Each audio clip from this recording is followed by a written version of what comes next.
Assalamualaikum warahmatullahi wabarakatuh. Selamat datang kepada teman-teman sekalian di mata kuliah Dasar Kesehatan Lingkungan. Kembali lagi bersama saya Adelia Suryani sebagai salah satu dosen pengampu di mata kuliah ini. Kali ini kita akan membahas topik mengenai kualitas udara. Udara merupakan campuran gas yang menyelimuti bumi dan diperlukan untuk kehidupan makhluk hidup. Atmosfer adalah lapisan gas yang menyelimuti bumi dan melindungi kehidupan dari radiasi matahari serta benda luar angkasa. Terdapat beberapa lapisan atmosfer bumi, mulai dari yang paling dekat dengan bumi, yaitu troposfer, diikuti oleh stratosfer, mesosfer, termosfer, dan eksosfer. Next. Kita akan membahas mengenai pencemaran udara sebagai salah satu bentuk jeleknya atau turunnya kualitas dari udara. Pencemaran udara merupakan masuknya atau dimasukkannya zat, energi, dan atau komponen lainnya ke dalam udara ambien oleh kegiatan manusia, sehingga mutu udara ambien turun sampai ke tingkat tertentu yang menyebabkan udara ambien tidak dapat memenuhi fungsinya. Next. Perlu teman-teman ketahui terdapat dua sumber utama pencemaran udara, yaitu sumber alami yang terdiri dari aktivitas alami seperti Gunung Merapi dan juga kebakaran hutan. Yang kedua ialah sumber antropogenik seperti sisa pembakaran oleh kendaraan bermotor, kendaraan roda 4, dan lain sebagainya macamnya. Lalu limbah industri, sisa pembakaran dari gas alam, gas pabrik, dan lain sebagainya macamnya. Nah, ini merupakan polusi udara yang terjadi di Jakarta, yang mana sebagian besar itu diakibatkan oleh transportasi darat, seperti mobil dan juga motor. Atau 8% diakibatkan oleh pembakaran industri oleh pabrik, lalu pembakaran domestik dan juga pembangkit listrik. Next. Nah, ini merupakan klasifikasi pencemar udara terbagi atas dua, yaitu primary pollutant dan juga secondary pollutant. Jadi untuk primary polutan ini yang berasal dari polutan-polutan primer seperti karbon monoksida, lalu nitric oxide, dan untuk secondary polutan ini terdiri atas sulfur trioxide atau nitric acid dan lain sebagainya macamnya. Nah, jika kita mengklasifikasikan zat pencemar udara berdasarkan tempatnya, itu juga terbagi dua, yaitu indoor air pollutant atau yang biasa disebut sebagai udara tidak bebas. Misalnya jadi untuk tempat tertutup seperti rumah, bioskop, pabrik, sekolah, rumah sakit, dan bangunan-bangunan lainnya. Nah, untuk zat pencemarnya itu seperti apa saja? Ya, kurang lebih seperti asap rokok yang tertinggal di dalam ruangan, atau misalnya asap-asap lainnya. Nah, yang kedua ialah lawannya, yaitu outdoor air pollution, atau yang kita istilahnya itu juga seperti udara bebas yang berada di luar ruangan, yang diakibatkan dari asap-asap dari industri atau kendaraan bermotor. Nah, ini merupakan beberapa bahan pencemar udara utama yang ada di bumi. Yang pertama ialah sulfur dioksida atau SO2, nitrogen oksida atau NOx, karbon monoksida, partikulat matter atau kita sebut sebagai PM yang terdiri atas dua jenis, PM10 dan PM2,5, dan juga ozon atau O3. Kita bahas dari yang pertama, yaitu sulfur dioksida atau SO2. Nah, sulfur dioksida ini dikenal sebagai gas yang tidak berwarna dan mempunyai bau yang sangat tajam. Dan sifatnya itu iritan bagi kulit ataupun selaput lendir. Nah, sulfur dioksida ini didapat dari sumber alamiah dan juga sumber buatan. Seperti yang sudah kita bahas sebelumnya, misalnya sumber alamiah dari Gunung Merapi, pembusukan bahan organik, atau reduksi sulfat secara biologis. Nah, selanjutnya jika berasal dari sumber buatan, kurang lebih ya berasal dari pembakaran bahan bakar minyak, gas, ataupun batu bara. Nah, untuk sulfur dioksida ini juga salah satu komponen utama dari terbentuknya hujan asam, yaitu salah satu hujan yang bersifat iritan ya, dapat merusak vegetasi yang ada di bumi. Zat ini juga dapat menimbulkan beberapa efek kesehatan seperti mengiritasi mata, hidung, tenggorokan, dan lain sebagainya.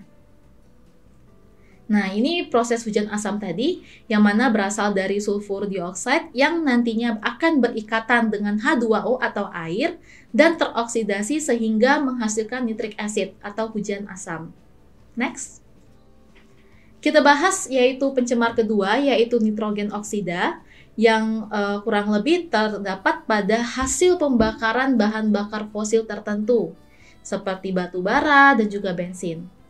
Nah, untuk nitrogen oksida ini banyak ditemui di atmosfer dalam bentuk NO, NO2, ataupun NO3.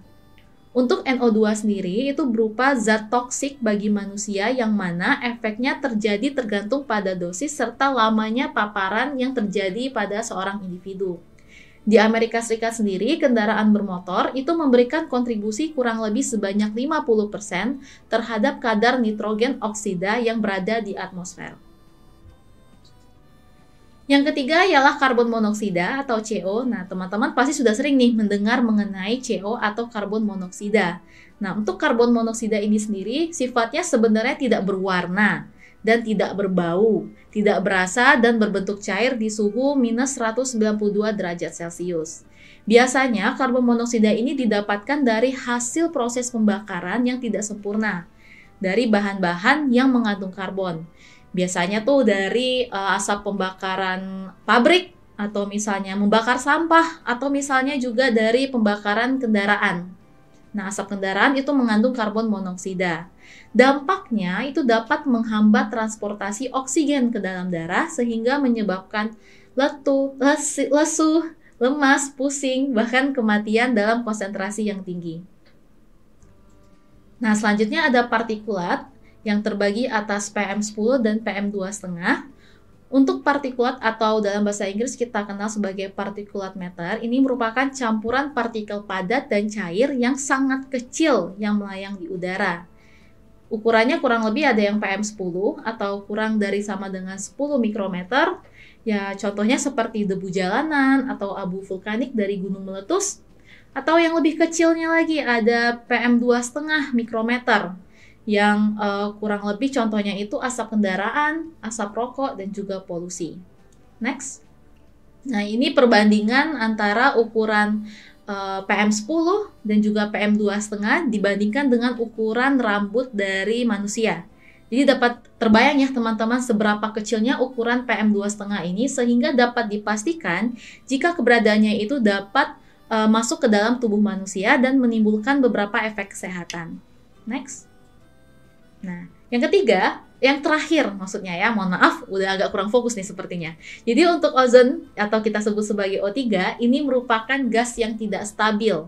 Sifatnya berwarna biru dan mudah sekali teroksidasi. Jadi untuk ozon ini, pada dasarnya dapat kita kategorikan berdasarkan sifatnya. Jadi untuk ozon yang baik kita sebut sebagai ozon stratosfer. Dan untuk ozon yang jahat atau ozon buruk kita sebut sebagai ozon troposfer.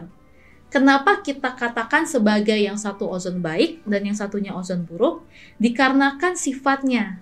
Jadi kalau ozon stratosfer tadi itu dia berfungsi sebagai pelindung bumi dari radiasi sinar ultraviolet atau UV yang berbahaya. Nah, itu jadi untuk ozon ini dikatakan baik karena dapat melindungi bumi dari radiasi sinar matahari. Nah, sedangkan ozon troposfer atau kita katakan ozon buruk dikarenakan ozon ini menjadi komponen utama kabut asap fotokimia atau smog yang umumnya terjadi di daerah perkotaan dengan tingkat populasi tinggi, misalnya seperti Jakarta. Next. Selanjutnya kita akan membahas apa saja sih dampak-dampak yang ditimbulkan dari kualitas udara yang buruk. Jadi kalau teman-teman lihat pada gambar ini ada banyak ya.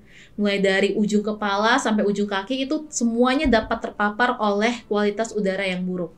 Mulai dari penuaan dini, kanker paru, atau misalnya kelahiran prematur bagi ibu yang sedang mengandung, atau misalnya peredaran darah yang terganggu. Next. Lantas bagaimana cara bagi kita untuk mencegah terjadinya pencemaran udara atau kualitas udara yang buruk? Nah, di Indonesia sendiri itu sudah terdapat 2 pencegahan yang dapat dilakukan, mulai dari jangka pendek seperti melakukan sosialisasi atau penyuluhan melalui media cetak, misalnya melalui sosial media seperti Instagram atau TikTok yang banyak dibuka oleh generasi Z pada masa ini, lalu juga dengan menyelenggarakan uji emisi gas buangan dari kendaraan bermotor secara berkala, atau melakukan pengawasan dan pelarangan pembakaran hutan terutama saat musim kemarau karena dapat menyebabkan kebakaran hutan. Nah, yang kedua ialah pada jangka panjang, ini kita dapat bekerja sama dengan pemerintah untuk melakukan perencanaan tata ruang kota yang mengacu pada wawasan kesehatan lingkungan yang baik dan benar. Yang kedua ialah mengganti bahan bakar industri dan kendaraan bermotor dengan bahan bakar yang lebih ramah lingkungan dan membangun sarana transportasi perkotaan dengan mempergunakan kereta api bawah tanah. Nah, ketika kita membahas mengenai kualitas udara, kita pasti akan sering mendengar yang namanya AQI atau Air Quality Index, atau dalam bahasa Indonesia disebut sebagai Indeks Kualitas Udara. Nah, untuk AQI ini sendiri merupakan salah satu standar atau ukuran yang digunakan untuk melaporkan tingkat polusi udara di suatu lokasi dalam waktu tertentu. Nah, jadi AQI ini dapat memberikan informasi secara global karena sifatnya itu di seluruh dunia pasti ada, untuk mengetahui seberapa bersih atau tercemarnya udara yang ada di suatu daerah. Nah, ini beberapa salah satu contohnya, mulai dari 5 kota terbaik dan 5 kota terburuk, yang mana Indonesia termasuk dalam kualitas udara yang jelek di suatu negara. Next. Nah, untuk AQI ini sendiri, di Amerika Serikat kurang lebih untuk pembagiannya seperti ini. Dikategorikan berdasarkan warna. Warna hijau untuk baik, lalu kuning untuk sedang, lalu selanjutnya oranye untuk tidak sehat, merah untuk tidak sehat, lalu ungu sangat tidak sehat, hingga akhirnya di warna yang paling pekat itu berbahaya. Nah, jadi berdasarkan rentang warna ini kita dapat mengetahui suatu negara atau suatu daerah itu indeks polusi udaranya seperti apa sih? Apakah baik atau sangat tidak sehat atau berbahaya bagi tubuh manusia. Nah, ini merupakan daftar pustaka yang dapat teman-teman baca untuk pembelajaran secara mandiri di rumah. Dan cukup sekian untuk paparan mengenai materi kualitas udara ini. Sampai jumpa di lain kesempatan. Wassalamualaikum warahmatullahi wabarakatuh.